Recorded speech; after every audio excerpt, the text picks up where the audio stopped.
नमस्कार, मैं रोज। आज से मिलकर हम एक नई किताब पढ़ने जा रहे हैं। ये एक जीवनी, एक बायोग्राफी है जॉन वेस्ली की, जो कि एक जबरदस्त प्रचारक और मेथोडिस्ट कलीसिया के जनक थे। परमेश्वर को लेकर उनकी कर्तव्य निष्ठा सच में सराहनीय है। जीवन में आने वाली बाधाओं, अपमान और दुखों को ज्यादा महत्व न देते हुए निरंतर परमेश्वर की सेवा में लगे रहे। उनके द्वारा की गई एक प्रार्थना के बोल कुछ इस प्रकार है: प्रभु, मैं खुद का अब ना रहा बल्कि तेरा हो चुका हूं। जहां तू चाहे मुझे रख, जिसके साथ चाहे मुझे रख। मुझे काम पर लगा या कष्ट भोगने में लगा, मुझे कोई कार्य दो या मुझे अलग हटा कर रखो। अपने लिए सम्मानित होने के लिए रखो या निंदित होने के लिए रखो। ऐसे समर्पण भरी प्रार्थना सिर्फ एक पूर्ण समर्पित इंसान ही कर सकता है। रेवरेंड जॉन वेस्ली 18वीं शताब्दी के महानतम सेवकों में से एक थे, जिन्होंने सेवा को पेशा नहीं समझा, लेकिन वे सेवा को दर्शन एवं बोझ स्वीकार कर 89 वर्ष तक बिना विराम किए सेवाएं दी। वे एक आकर्षक चुंबकीय शक्ति के धनी थे। वे ज्ञानी, दार्शनिक, विद्वान, समाज सुधारक एवं साधारण प्रचारक थे, जिन्हें परमेश्वर ने असाधारण उपलब्धियां प्रदान की। रेवरेंड जॉन वेस्ली ने धार्मिक पवित्रता के साथ साथ सामाजिक एवं व्यक्तिगत पवित्रता पर अत्यधिक बल दिया। चलिए तो साथ में मिलकर जॉन वेस्ली के जीवन में झांकते हैं। मगर उससे पहले अगर आप चैनल में नए हैं तो प्लीज सब्सक्राइब जरूर करें। एक छोटा सा ही तो बटन क्लिक करना है, साथ ही नोटिफिकेशन का भी बेल ऑन करें, क्योंकि हर बार की तरह मैं रोज इस बुक का थोड़ा थोड़ा हिस्सा पार्ट बाय पार्ट डालूंगी। हमने मिलकर प्रभु के महान दासों की जीवनियां, गवाहियों को पढ़ा। आप लोगों ने अगर अभी तक नहीं सुना है तो जरूर सुनिएगा। इस चैनल में आपको कुछ पोएम्स, कुछ बाइबल स्टडीज, बाइबल से जुड़ी हुई कुछ बातें, कुछ मोटिवेशनल स्टोरीज, ऑडियो बाइबल, ऐसे कई रंग बिरंगे फूल मिलेंगे। इसलिए मेरे बगीचे में आप लोगों का तहे दिल से स्वागत है। आप लोगों के द्वारा भेजे जाने वाले हर एक कमेंट्स मुझे बहुत एनकरेज करते हैं, इसलिए करते रहिएगा। लाइक और शेयर करना तो भूलना ही नहीं। चलिए, बातें बहुत हुई, अब किताब को पढ़ना शुरू करते हैं। ये एक छोटी सी बुक है, हम जल्दी से खत्म कर लेंगे। मेरी प्रभु से यही दुआ है कि ये बुक भी हमें परमेश्वर के करीब लेकर आने में सहायक बने। जॉन वेस्ली, अध्याय 1, बाल्यकाल और युवावस्था। लड़के को शिक्षा उसी मार्ग की दे जिसमें उसे चलना चाहिए, और वह बुढ़ापे में भी उससे न हटेगा। नीति वचन 22:6।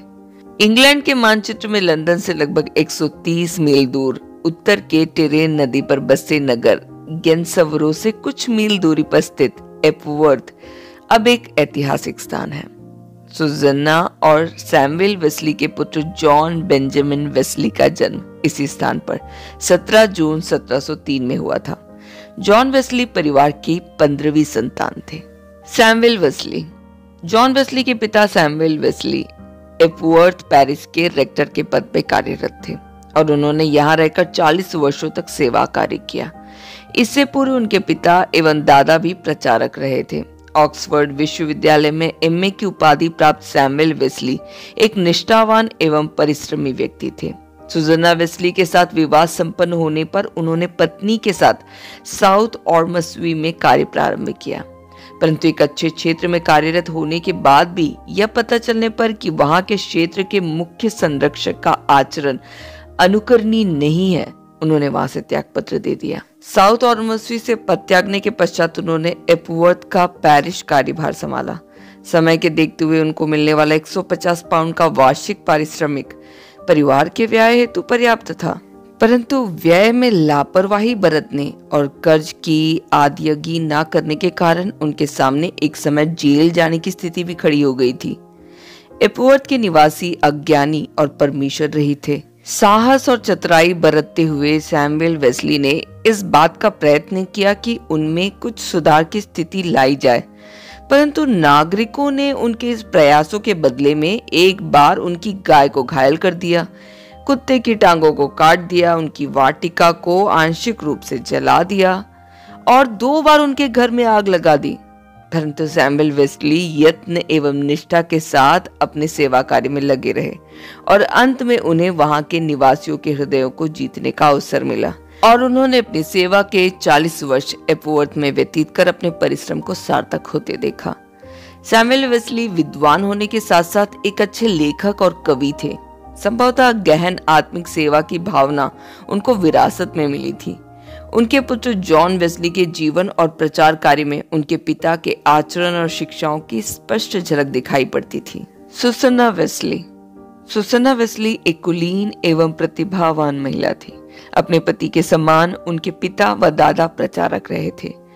उस समय के इंग्लैंड में उच्च वर्ग की कन्याओं की शिक्षा यद्यपि पढ़ने लिखने तथा कुछ गणित के ज्ञान तक सीमित होने के बाद भी सुसन्ना वेस्ली अच्छी तरह से शिक्षित थी।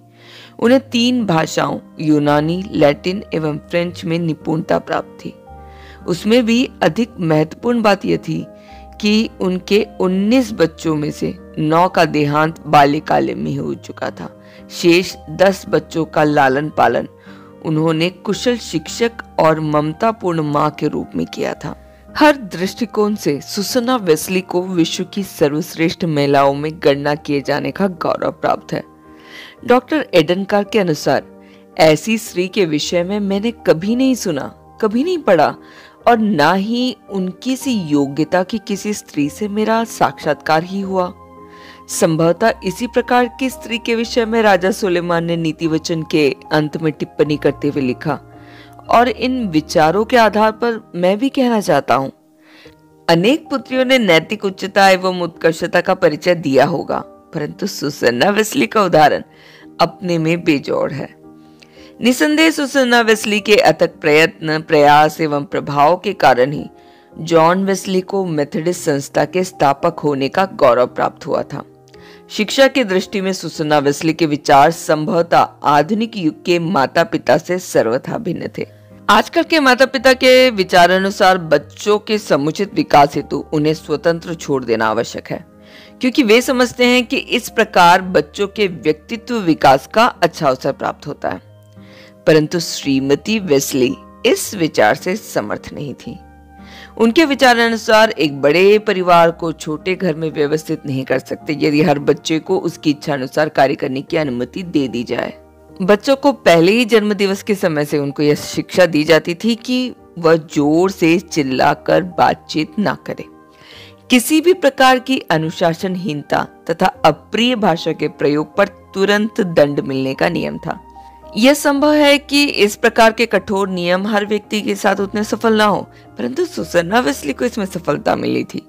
वर्षों बाद जब जॉन वेस्ली को अन्य माता पिताओं से यह अनुरोध प्राप्त हुआ कि वह उन्हें बच्चों को सही दिशा में प्रशिक्षण करने की परामर्श दे, तो उन्होंने लगभग उन्हीं नियमों का एक प्रति उन्हें भेज दिया जो कभी उनकी माता घर अनुशासन हेतु प्रयोग करती थी। 5वें जन्म दिवस से वेस्ली परिवार में बच्चों की शिक्षा की व्यवस्था थी।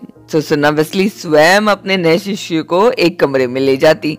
अध्ययन काल के समय प्रातः 9 बजे से लेकर 12 बजे तक या फिर 2 बजे से 5 बजे तक किसी को भी कमरे में प्रवेश करने की अनुमति नहीं थी। प्रत्येक छोटे बालक को केवल एक ही दिन में संपूर्ण वर्णमाला की अभ्यसता करनी अनिवार्य थी। 2 लड़कियों को छोड़कर जिन्हें इस अभियान में लगभग 1.5 दिन लगा, बाकी सभी इस परीक्षा में खरे उतरे थे। अक्षरों के ज्ञान के बाद 10 या 12 वर्षों तक बच्चों को श्रीमती वेस्ली के संरक्षण में ही प्रशिक्षण प्राप्त करना था। श्रीमती वेस्ली अपने बच्चों की धार्मिक शिक्षा के प्रति भी अत्यंत कर्तव्यनिष्ठ थी। बाइबल और प्रार्थना पुस्तिका का प्रयोग तथा उनके द्वारा निकाली गई छात्र अध्यापक विधि, जिसमें बड़ा छोटे को शिक्षित करता था, सफल सिद्ध हुआ था। इसके अतिरिक्त वह सप्ताह में एक बार व्यक्तिगत रूप से समय निकालकर बच्चों से आध्यात्मिक विषयों पर बातचीत करती थी।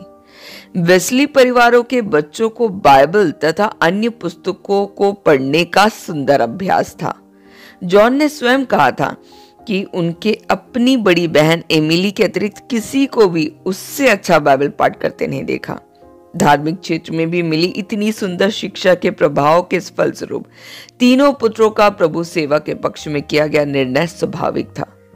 जॉन वेस्ली अपनी माता से मिली शिक्षाओं के प्रति इतने कर्तव्यनिष्ठ थे कि उनके पिता ने उन्हें 8 वर्ष की आयु में ही प्रभु भोज के संस्कार में सम्मिलित होने की अनुमति दे दी थी। 6 वर्ष की अवस्था में घटी एक विशेष घटना ने जॉन के भावी जीवन को विशेष रूप से प्रभावित किया था। 17 फरवरी 1709 को उनके निवास में लगी अग्निकांड में जॉन को नया जीवन दान मिला था। संभवतः कुछ पड़ोसियों की प्रतिशोध की भावना के कारण यह घटना घटी थी। परिवार के अन्य सदस्यों के सुरक्षित स्थल पर पहुंच जाने के पश्चात यह पता चला कि बालक जॉन अभी ऊपर के कमरे में ही था। भयंकर अग्नि के बीच ऊपर जाकर उसे बचाना दुर्लभ काम था, परंतु प्रकाश एवं शोरगुल के कारण आंख खुल जाने पर जॉन दूसरी मंजिल की खिड़की तक आ गया। उसे वहां से निकालने के कुछ ही क्षणों बाद कमरे की जलती हुई छत नीचे आ गई थी। सुसन्ना वेस्ली अपने पुत्र की सुरक्षा को कभी नहीं भूली थी। वह इस बालक के प्राण एवं आत्मा के प्रति कुछ अधिक संचेत थी।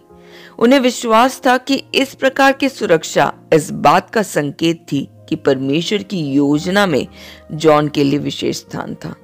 2 वर्ष बाद जॉन को एक बार फिर से ऐसी ही स्थिति का सामना करना पड़ा था, परंतु परमेश्वर की सुरक्षा उसके पास सदा बनी रही। 11 वर्ष की अवस्था में अपने अध्ययन एवं परिश्रम के बल पर वेस्ली ने प्रारंभिक शिक्षा के पाठ्यक्रम में अच्छी निपुणता प्राप्त कर ली थी। लंदन के चार्टर हाउस स्कूल में प्रवेश के बाद वेस्ली ने कुछ ही समय में लैटिन व यूनानी में अच्छे ज्ञान के कारण एक मेधावी छात्र की ख्याति अर्जित कर ली थी, परंतु छात्रवृत्ति पर अध्ययन करने के कारण उसे अपने 6 वर्ष के अध्ययन काल में विद्यालय के संपन्न छात्रों के समय भोजन में मिले मांस आदि को वहां के वरिष्ठ छात्र ले जाते और वेस्ली को केवल सब्जियों पर ही निर्वाह करना पड़ता। यद्यपि बाद में वेस्ली ने स्वीकार किया कि उसके अच्छे स्वास्थ्य के पीछे बहुत कुछ इसी भोजन का हाथ था। उपरोक्त मिडिल स्कूल में व्यतीत धार्मिक जीवन के प्रति टिप्पणी करते हुए वेस्ली ने कहा, मैं प्रतिदिन धर्मशास्त्र के पाठ के साथ प्रातः तथा रात्रि के समय प्रार्थना करता था। मुझे आशा थी कि दूसरों के समान खराब व्यक्ति ना बनने, धर्म के प्रति उदारता की भावना रखने तथा बाइबल पढ़ने, गिरजे जाने और प्रार्थना करने से मैं उद्धार का अधिकारी बन जाऊंगा। 17 वर्ष की आयु में वेस्ली ने अपने प्राथमिक अध्ययन में इतनी कुशलता प्राप्त कर ली थी कि उसके भाई सैमुअल वेस्ली ने पिता को लिखा कि जॉन अब ऑक्सफोर्ड हेतु पूर्णतया तैयार है। ऑक्सफोर्ड के एक अधिकारी के साथ जॉन का साक्षात्कार तो हुआ, परंतु कम आयु के कारण उसे विश्वविद्यालय शिक्षा हेतु अयोग्य माना गया। परंतु बाद में छात्रवृत्ति हेतु प्रार्थना पत्र देने तथा स्कूल के असाधारण योग्यता का कीर्तिमान रखने के कारण उसे ऑक्सफोर्ड के क्राइस्ट कॉलेज में प्रवेश की अनुमति मिल गई। सैमुअल वेस्ली और सुसन्ना वेस्ली के अंतिम दिन। सैमुअल वेस्ली अपने पुत्र को एक प्रचारक के रूप में ख्याति प्राप्त होता हुआ देखने हेतु जीवित न रहे, परंतु उन्हें यह सौभाग्य अवश्य प्राप्त हुआ कि वह अपने पुत्र को फेलो ऑफ लीकन कॉलेज के रूप में सम्मानित होता हुआ देखे। यद्यपि वर्षों के अथक परिश्रम और कठिन आर्थिक परिस्थितियों के दबाव से अब वो दुर्बल हो चुके थे, परंतु अपने पुत्र की सफलता पर बड़ा हर्ष प्रकट करते हुए उन्होंने कहा, ग्रीष्म की समाप्ति तक मेरा क्या भविष्य हो केवल परमेश्वर ही जानता है। मैं कहीं भी रहूं, मेरा जॉन फेलो ऑफ लीकन है। 7 पुत्रियां सुसन्ना, मेरी, एन, जिन्हें नैन्सी कहकर के भी बुलाते थे, हेट्टी, मार्था, एमिली और केजिया अब वयस्क हो चुकी थी। सब शिक्षित थी और सबसे छोटी केजिया को छोड़कर सबके सब अपने वैवाहिक जीवन में प्रवेश कर चुकी थी। तीनों पुत्र सैमुअल, जॉन तथा चार्ल्स अब प्रचारक थे। 1735 में पति के देहांत के बाद आर्थिक स्थिति के दबाव के कारण सुसन्ना वेस्ली को अपना निवास छोड़कर बच्चों के साथ रहने के लिए बाध्य होना पड़ा। वह थोड़े थोड़े हर बच्चों के साथ रहती ताकि एक ही बच्चे पर उनका बोझ ना पड़े। अंत में वह अपने पुत्र सैमुअल के पास जाकर रही, जिनके पास लंदन में एक अच्छा चर्च था। सुसन्ना वेस्ली के जीवित रहने तक जॉन ने सदा उनकी सहायता और परामर्श का सहारा लिया। फेलो ऑफ लीकन कॉलेज की मान्यता मिलने के उपरांत उसने अपनी माता से अनुरोध करते हुए लिखा कि वह अपने बृहस्पतिवार की संध्या का 1 घंटा उसके लिए प्रार्थना में व्यतीत करती रहे, जैसे कि वह उसके बाल्यकाल के समय घर पर किया करती थी। जब जॉन को अमेरिकी भारतीयों में मिशनरी के रूप में जाने का अवसर मिला तो वो अपनी माँ के कारण उसे वहां जाने में संकोच था, परंतु उन्होंने उसे समझाते हुए कहा, यदि मेरे पास 20 पुत्र होते तो भी मैं उन्हें सेवा में लगाकर प्रसन्न होती, भले ही ऐसी स्थिति में वे मेरी आंखों से दूर ही क्यों ना हो जाते। एक अवसर पर जब वह अपनी आत्मा की आंतरिक साक्षी के कारण कुछ परेशान से थे, उन्होंने अपनी माँ से बातचीत की और उसे पूर्णतः संतोष हो गया कि उसका प्रचार कार्य परमेश्वर की इच्छा के विरुद्ध नहीं था।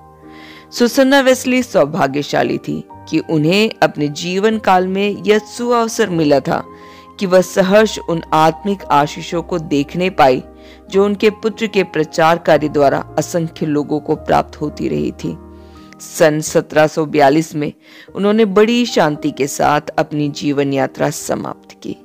मृत्यु के समय उन्होंने अपने बच्चों से कहा, मेरे सांसारिक बंधन से मुक्ति होते ही परमेश्वर के लिए स्तुति गान करना।